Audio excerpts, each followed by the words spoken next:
Há mais de 3.000 anos, um guerreiro grego fez os deuses chorarem. Venceu reis, desafiou oráculos e pagou a eternidade com sangue. Entre poeira, bronze e fogo, seu nome atravessou séculos. Aquiles. Hoje, entre mito e história, você vai entrar no campo de Troia e sentir a guerra onde ela nasceu. Se chegou agora, bem-vindo à Voz Feudal. Aqui contamos histórias que o tempo tentou apagar. Deixa o like, se inscreve e ativa o sino. Temos novos episódios todos os dias. Heróis, impérios e tragédias que moldaram o mundo. No reino de Ftia, na antiga Tessália, o rei Peleu casou-se com Tétis, a deusa do mar profundo, filha de Nereu, o velho do oceano. Dos banquetes dos deuses nasceu Aquiles, metade homem, metade divino. Seu povo, os Mirmidões, guerreiros de bronze e silêncio, juraram segui-lo até a morte. Temendo o destino dos homens, Tétis levou o filho ao Estige, rio do submundo. As águas prometiam invulnerabilidade, mas também aprisionavam parte da alma. Ela o mergulhou, segurando-o pelo calcanhar, e aquele ponto esquecido se tornaria a brecha entre o herói e a morte. Nas montanhas da Tessália, o jovem Aquiles foi entregue ao sábio Quiron, o centauro, meio homem, meio cavalo. Com ele aprendeu a curar feridas e a causá-las. Treinava até o nascer do sol, arco, lança e sabedoria. Quiron dizia: a força sem compaixão é selvageria. Aquiles aprendeu metade da lição. No século XII a.C., a Grécia era um mosaico de reinos rivais. Quando Helena, rainha de Esparta, foi levada pelo príncipe Paris de Troia, o orgulho helênico uniu inimigos antigos sob Agamenon. Mais de 1.000 navios partiram rumo ao Oriente.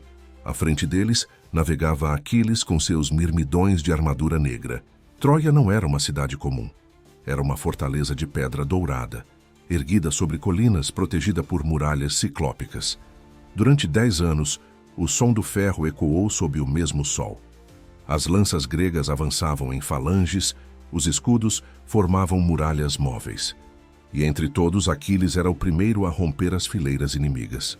Na conquista de Lirnesso, os gregos tomaram templos e altares sagrados. Entre os prisioneiros estava Briseida, filha do sacerdote Briseu. Quando os soldados tentaram violentá-la, Aquiles interveio, impondo ordem e honra. Dias depois, Agamenon exigiu que ela lhe fosse entregue como espólio. Os dois homens discutiram diante do exército. O orgulho ferido de ambos desmoralizou os guerreiros. Aquiles retirou-se do combate, levando consigo seus mirmidões. Sem Aquiles, o exército grego perdeu comando e coragem. Contra as ordens do herói, Patroclo vestiu sua armadura dourada e montou na carruagem. Quando surgiu diante das fileiras, até os mirmidões acreditaram que o semideus voltara. O grito ecoou como trovão, e as lanças erguidas brilharam sob o sol de Troia. O exército troiano recuou diante do falso semideus. Então surgiu Heitor, o príncipe da cidade. O sol queimava o bronze das lanças e o ar vibrava de tensão. Lança contra lança, escudo contra escudo, o som do ferro rachando o vento. A poeira subia, e os dois heróis se aproximaram. Patroclo atacou baixo, mirando a perna. Heitor recuou, defendeu com o escudo e respondeu por cima. A lâmina raspou o elmo, faiscando luz e pó. O jovem girou, ferindo o ombro do inimigo. O troiano cambaleou, mas manteve-se firme. Dois guerreiros, um mesmo destino. Heitor recuou um passo, fingiu fraqueza e atacou de lado. A lança encontrou a brecha na couraça e o corpo de Patroclo cedeu. O herói falso tombou na poeira. Heitor arrancou o elmo e o campo inteiro estremeceu. Não era Aquiles, era o amigo. E o vigor troiano virou silêncio. Quando trouxeram o corpo de Patroclo, coberto de poeira e sangue, Aquiles ajoelhou-se. O choro virou grito, e o grito virou ódio. Ergueu as mãos aos céus. Zeus, dá-me vingança! Retirou a armadura do amigo e a vestiu sobre o corpo nu. O campo pareceu tremer. Até os deuses se inclinaram para ver a guerra que estava por vir. Diante das muralhas de Troia, sob o sol inclemente, os dois exércitos formaram um círculo. Heitor, príncipe da cidade, esperava com lança e escudo em punho. Aquiles, coberto de bronze, veio em sua carruagem em silêncio, o olhar fixo no inimigo. O som do vento entre as lanças era o prelúdio do sangue. O silêncio que antecedeu o primeiro golpe pesava como chumbo. Heitor avançou, e a lança riscou o ar. O escudo de Aquiles recebeu o impacto. O som ecoou como trovão entre as muralhas.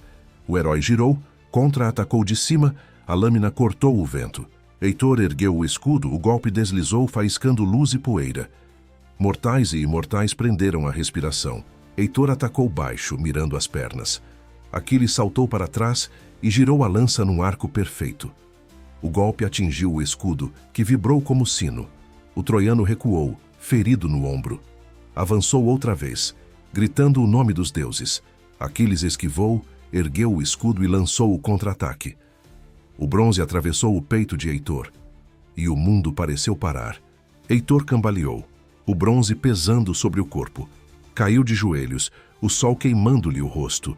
Aquiles aproximou-se em silêncio, a lança ainda firme. O príncipe ergueu os olhos e sussurrou: "Não me esqueças." O herói respondeu: "Ninguém esquecerá."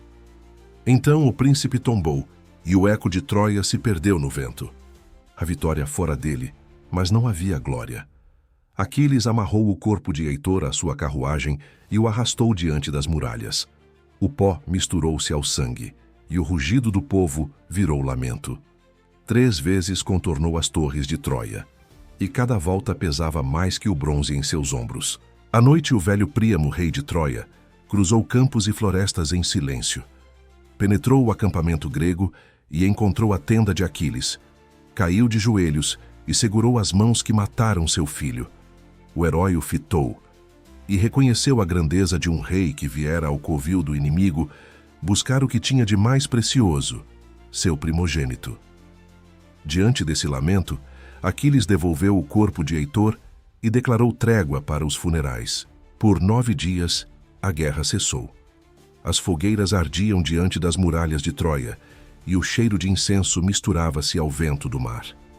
O corpo de Heitor foi lavado, ungido e envolto em ouro. O povo chorou, e os deuses ouviram. Até Aquiles assistiu de longe, e sentiu por um breve instante o peso do que havia se tornado.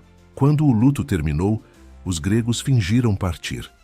No amanhecer seguinte, restava diante dos portões um cavalo colossal de madeira, marcado com inscrições aos deuses. Os troianos acreditaram ser um tributo de rendição. Arrastaram o presente para dentro das muralhas. Mal sabiam que nas entranhas do cavalo dormia o exército que os destruiria. A noite desceu sobre Troia em festa. O vinho corria, os cânticos ecoavam pelos salões, e o cavalo permanecia imóvel sob as estrelas. Quando as tochas se apagaram e o último riso morreu, o ventre de madeira se abriu. Os gregos saíram como sombras, silenciosos, impiedosos. Abriram os portões da cidade e o massacre começou. A cidade ardia. De longe, as muralhas brilhavam sob o fogo e os gritos dos inocentes misturavam-se ao som do ferro e do bronze. Entre a fumaça, Aquiles avançava, como se fosse o próprio fogo. Das torres, Paris mirou. A flecha, envenenada e guiada por Apolo, cortou o ar e acertou o calcanhar do herói. Ele tombou, e o destino, satisfeito, continua ecoando pela história. Aquiles tombou entre as chamas de Troia.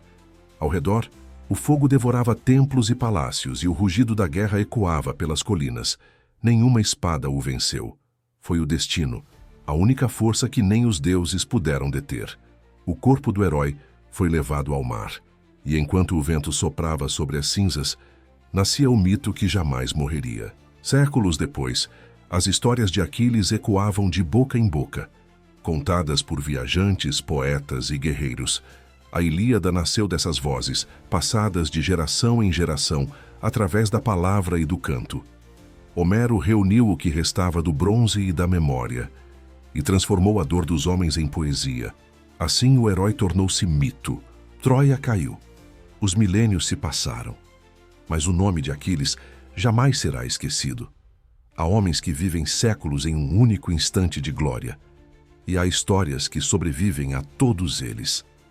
Se você chegou até aqui, é porque valoriza uma boa história. Então, se inscreva na Voz Feudal, deixe o like e compartilhe. Aqui todos os dias entregamos batalhas, mitos e histórias. O canal está só começando e o passado ainda tem muito a dizer. Até o próximo episódio da Voz Feudal.